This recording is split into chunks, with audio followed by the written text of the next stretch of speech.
दोस्तों, साइंस ने हमें क्या कुछ नहीं दिया। साइंस की बदौलत भी आज हम बड़ी बड़ी खोज को कर पाने में सक्षम हुए हैं। लेकिन कई बार साइंस की कुछ खोजें ऐसी हुई हैं जो गलती से हो गई, मगर वह दुनिया के लिए एक मिसाल बन गई। ऐसी ही खोज हमारे भारत में हो गई है दोस्तों, जिसे जानने के बाद दुनिया भर के साइंटिस्ट के होश उड़ गए हैं। इस खोज के साथ ही प्लास्टिक के कचरे का निपटारा करना आसान हो जाएगा, जिससे दुनिया भर में करोड़ों लोग परेशान हैं।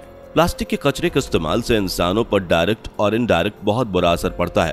प्लास्टिक के रैपर में आने वाले फूड प्रोडक्ट्स से लेकर प्लास्टिक की बोतल, हर तरह का प्लास्टिक इस्तेमाल होता है। प्लास्टिक के इस्तेमाल को कई जगह बैन भी किया जा चुका है, मगर बावजूद इसके लोग इसे गंभीर समस्या समझते ही नहीं है। दोस्तों, प्लास्टिक एक ऐसा जहर है जो हमारे पर्यावरण को अंदर से खोखला कर रहा है, मगर अब प्लास्टिक के कचरे को नष्ट करना आसान हो गया है। भारत ने एक ऐसा जीवाणु खोज निकाला है जो प्लास्टिक खाता है और उसे पूरी तरह से नष्ट कर देता है। तो चलिए दोस्तों, आपको बताते हैं कौन है वो खोजकर्ता जिनकी एक खोज ने दुनिया भर के साइंटिस्ट्स को बेचैन कर दिया है, और आखिर ऐसा क्या खोज निकाला है भारतीय रिसर्चर्स ने। वीडियो को आखिर तक जरूर देखिएगा। वीडियो अच्छी लगे तो लाइक और शेयर जरूर करिएगा।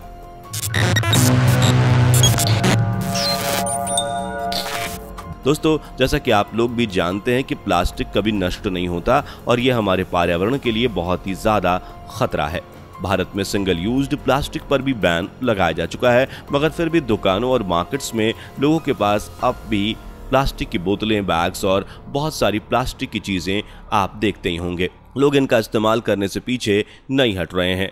प्लास्टिक इंसानों और जानवरों दोनों के लिए एक जीता जागता जहर है। प्लास्टिक का एक सबसे बड़ा नुकसान यह है कि इसके इस्तेमाल से इंसानों और जानवरों में कैंसर का खतरा बढ़ जाता है। अगर कोई इंसान लंबे समय तक सिंगल यूज प्लास्टिक का इस्तेमाल करता है, जैसे कि प्लास्टिक के बर्तनों में खाना पीना, या उसे कार्सिनोमा, कैंसर होने के चांसेस बढ़ जाते हैं। इस कैंसर से इंसान की मौत भी हो सकती है, इसलिए प्लास्टिक के इस्तेमाल पर तुरंत रोक लगनी चाहिए।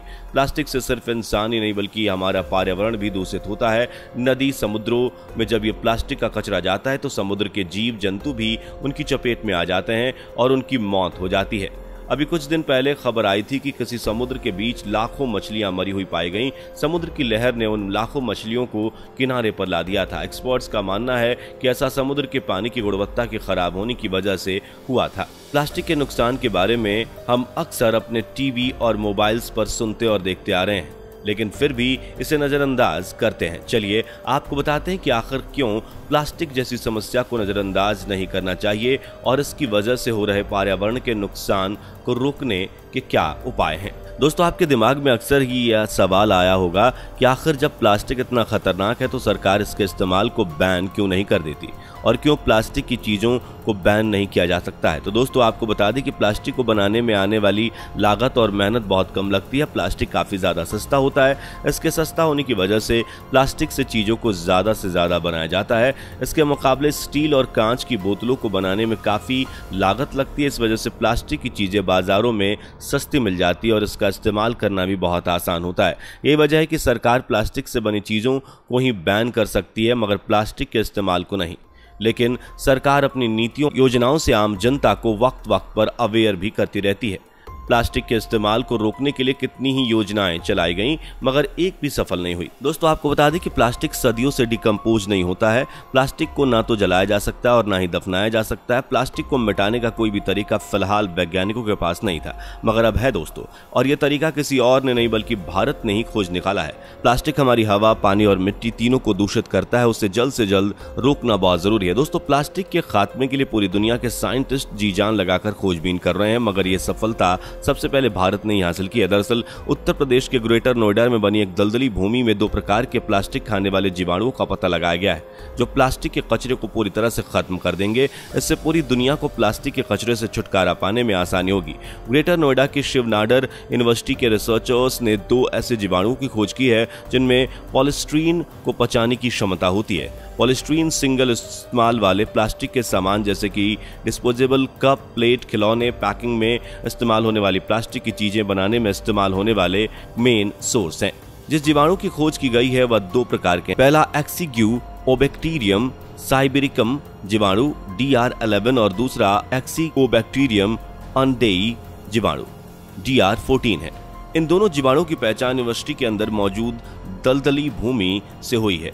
इस बैक्टीरिया की खोज करने वाले रिसर्चर का नाम ऋचा प्रियदर्शनी है। Royal society of chemistry advances नाम के जर्नल में इस आर्टिकल को पब्लिश किया गया था। इसमें यह बताया गया है कि अपने हाई एटॉमिक वेट और लंबी कड़ी वाली पॉलीमर स्ट्रक्चर की वजह से पॉलीस्टीरीन पर्यावरण प्रतिरोधी होता है, जिसके कारण यह पर्यावरण में लंबे समय तक बना रहता है। रिसर्चर्स ने अपनी रिसर्च में यह भी पाया है कि अलग अलग सेक्टर्स में पॉलीस्टीरीन के बनने और उसके इस्तेमाल से पर्यावरण को भारी नुकसान होता है। इसके अलावा इससे वेस्ट मैनेजमेंट में भी दिक्कत आती है। ग्रेटर नोएडा स्थित शिव नाडर विश्वविद्यालय में एसोसिएट प्रोफेसर ऋचा प्रियदर्शनी ने कहा है कि हमारे आंकड़े इस बात को सही साबित करते हैं कि बैक्टीरियम एक्सिग्यू बैक्टीरियम पॉलीस्टीरीन को बचाने और पूरी तरह से नष्ट करने में कारगर साबित हुआ है और प्लास्टिक से होने वाले पर्यावरण प्रदूषण को रोकने के लिए इनका इस्तेमाल किया जा सकेगा।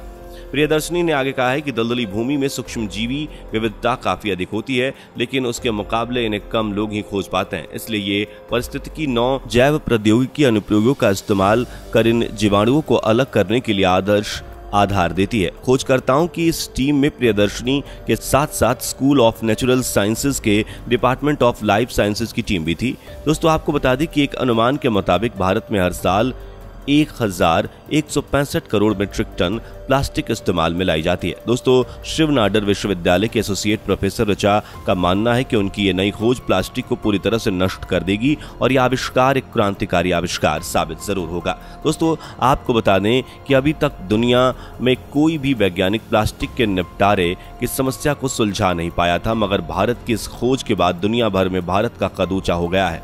भारत को और भी खोज करने के लिए प्रोत्साहन मिलेगा। दोस्तों, भारत में टैलेंट की कोई कमी नहीं है और मौका मिलने पर हम भारतीय किसी भी विदेशी के किसी भी फील्ड में छक्के छुड़ा सकते हैं। दोस्तों, भारत मेक इन इंडिया के अपने मिशन पर निकल चुका है और पूरी दुनिया में अलग अलग क्षेत्र में अपना नाम भी कमा रहा है। भारत के लिए प्लास्टिक के कचरे जैसे बड़ी समस्या का समाधान ढूंढना बहुत बड़ी बात है, जिसको दुनिया भर के वैज्ञानिक हमारे देश के साथ साथ नई नई खोज करने में सहयोग दे सकते हैं। इसके अलावा व्यापारी हमारे देश में व्यापार करने में रुचि रखेंगे। दुनिया भर के वैज्ञानिक हमारे देश के आविष्कारों को तवज्जो देंगे। दुनिया भर में प्लास्टिक के कचरे की समस्या को दूर करने में भारत ने जो पहला कदम उठाया है वह वाकई में काबिल तारीफ है। दोस्तों, इस बारे में आपका क्या सोचना है, हमें अपना जवाब कमेंट करके जरूर बताइएगा। वीडियो पसंद आई हो तो लाइक और शेयर जरूर कर दीजिएगा। अगर आप इस तरह की जानकारी वाली वीडियोस देखना चाहते हैं तो आप जरूर हमारे चैनल को सब्सक्राइब कर लीजिए और बेल आइकन के बटन को भी जरूर दबा लीजिए। मिलते हैं अगली वीडियो में। Bye bye. दोस्तों, आपको स्क्रीन पर 2 और वीडियोस दिखाई दे रही हैं, जिसे देखने के लिए स्क्रीन पर क्लिक करें।